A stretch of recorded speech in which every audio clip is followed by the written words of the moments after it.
being threatened by club owners. But yeah, the entertainment game can be really dirty sometimes. Okay.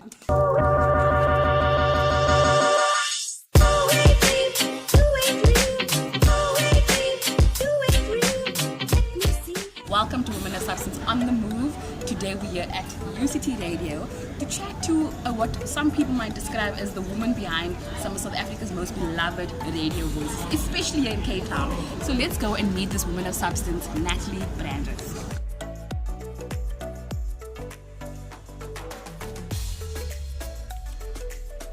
How are you doing, Natalie? Excellent, thank you, Farah. I'm having a really good day. Yes, and so how has life been so far? What's happening in your life right now? Right now, dealing with my students and their exam situations, but work goes on, life goes on. Life goes on. Okay, so tell me a little bit about how Natalie Brandreth ends up at UCT Radio. Natalie Brandreth started out as a student at UCT in the late 90s, we'll leave it at that, and never left UCT. And that's how Natalie Brandreth started at UCT Radio. I started as a newsreader in my first year. And then the host that I read news for got a commercial radio offer, and I was immediately put into her place. Okay, and so what made you decide to join UCT? Where did that come from? When I first came to varsity, it just seemed like the coolest student organization to join. It had a tent with DJs on the rugby field, and everybody hung out there. So you came to orientation, but you never made it through orientation. Because you just went and hung out at the coolest marquee, and that was the UCT Radio marquee. So that was my introduction. I'd never listened to it before I came to UCT. I'd never heard of it before I came to UCT. Okay. So, yeah. And then you just did it, news reading, and the next moment you're at your own show. There we go. I mean, as a picture late 90s, so as a female, when they were like, what do you wanna try and do? You pick newsreader. Because the buttons and all of those complicated technical things were very daunting. So I think in my era, a lot of us females just went straight into the newsreader category before we were willing to try anything else. Okay, and did you enjoy it? I loved it. I think that's why news and journalism is still my passion. Okay. Oh, okay. Yeah, I enjoy it a lot more than the presenting side of things. Because presenting feels to me a little bit more static. Doesn't change as much. You kind of follow a formula every day when you come into the studio. But it's news, it's on the pulse. It breaks immediately. That's the advantage of radio news. You don't need to prepare visuals. You don't need to hear a story. You can relay it. You can go and find out and report live. That excitement. Okay. Do you remember your first news piece that you had to read? I think not the first news piece. Look, in our days, we hardly used the internet. We literally sat with a copy of the Argus or the Cape Times. Okay. Copied and pasted and typed it on a typewriter. I'm not even kidding. But I think my first live experience was there was a little chopper crash on Middle Campus years ago. I don't know if you remember it. A chopper crashed on Middle Campus next to Kramer. And we heard about it. It was like after 8 in the morning. Literally ran all the way down the hill, down Woolsack with a team. And here we go. Yes, that happened. What? At UCT. Wow. Okay, that should go and research on that one. So let me ask you this. So on a personal note, what did you have to unlearn about yourself through this process of radio? I didn't see myself in the broadcasting space growing up. Very normal Cape Flats coloured girl. So when I did my job shadowing, I went to job shadow social work. I job shadowed, where we thought our traditional roles were, where you'd end up with a good pension plan and medical aid and that kind of thing.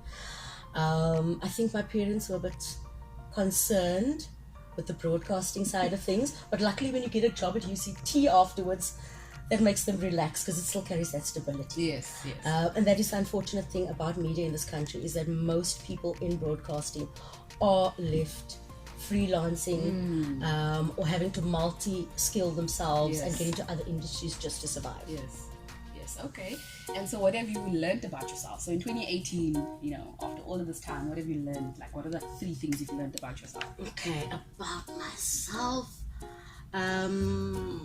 that firstly, whatever I've learned about radio is basically self-taught. So I've realized that I can teach myself the skills. I mean, I started out as a receptionist here, and I've learned all the skills associated with broadcasting. I've learned also that as women, those stereotypes that we had about ourselves 20 years ago no longer apply. But in the same vein, when it comes to, for instance, physical labor, we jump in there on the physical labor just as much. So that would be the second lesson. Don't hold yourself back. Thirdly, I think that our capacity to do more, the more you do, the more you can do. And then tell me, what was your worst ever experience in this space? Like the worst thing you no, this will never happen to me ever again. Being threatened by club owners. The entertainment game can be really dirty sometimes. Okay. So the club scene. Yes. Yeah, so I remember as a student when I was just getting into radio, we did an event with a club and the event didn't make money. We literally got threats, as in physical threats. Wow. From the club owners. But yeah. Okay. In the end, they left Cape Town because they owed a lot of people money. I'm still here. Yes, exactly. The club scene is a different vibe. Okay, wow, that's incredible. So tell me a little bit more about how has so you obviously see a lot of people come into the space and do their thing, learn about it, etc. How has it changed for you since that time you started to the time fast forward 20 years? I think the radio as a medium has changed, definitely, and the way we approach broadcasting in this country has changed. So when I started, we were taught very proper BBC style techniques and to speak in a certain way. And I think media has become a lot more authentic, trying to authentically reflect South African culture over the past few years. We have unfortunately also caught the trap of sort of American celeb culture as a negative, but I think we are listening to much more authentic South African, very localized stories. Yes. And I also like the fact that the voices, the accents are just, this is how I speak, and then this is all, there's nothing else I can do about it. Exactly. We're trying to provide role models that are actually attainable. Instead of that unattainable American celebrity, or you can look up to someone who comes from where you come from, has moved themselves out of that space and grown themselves, whether it's financially or socially, but also remembers where they come from. So that's our ethos. We might be educated at UCT, but we all do remember where we come from. And what our responsibilities towards that are, but also towards taking it forward. I like that. And I think that's also what Womxn of Substance is about. And thanks for having me here. Cool. Okay, then tell me a little bit about how do I get into the radio space? Commercial radio is a difficult one. Getting into radio in this country is difficult. I get approached by a lot of young people who are doing radio courses via correspondence, and it makes no sense to me because it's such a practical career. You've got to get your fingers in there, and I think people are being taken advantage of generally when it comes to certain career choices and colleges and things that pop up to service those needs, especially in the entertainment industry. So I would recommend go to reliable people with longevity there. You cannot do broadcasting via correspondence, impossible. But also commercial media don't have the time to train you. So start within your own community. Find a local newspaper, a local TV station if they have one, or a local radio station, and most likely they would be willing to train you. To just visit your local go radio and station. get the practical experience. A piece of paper in this industry doesn't mean anything. You either have it or you don't.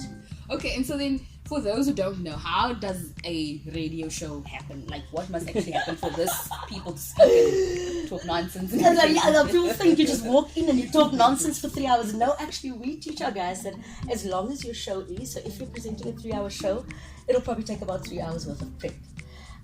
There's a lot of prep ahead of time, whether it's your content, getting your guests to interview, fact-checking your news bulletins, getting your social media out, getting your marketing out for your show. There's actually a lot of prep. And when a radio show is well presented, it sounds unrehearsed, but has been put down on paper. Yes. Okay, so tell me, who do you think is the best voice in radio at the moment?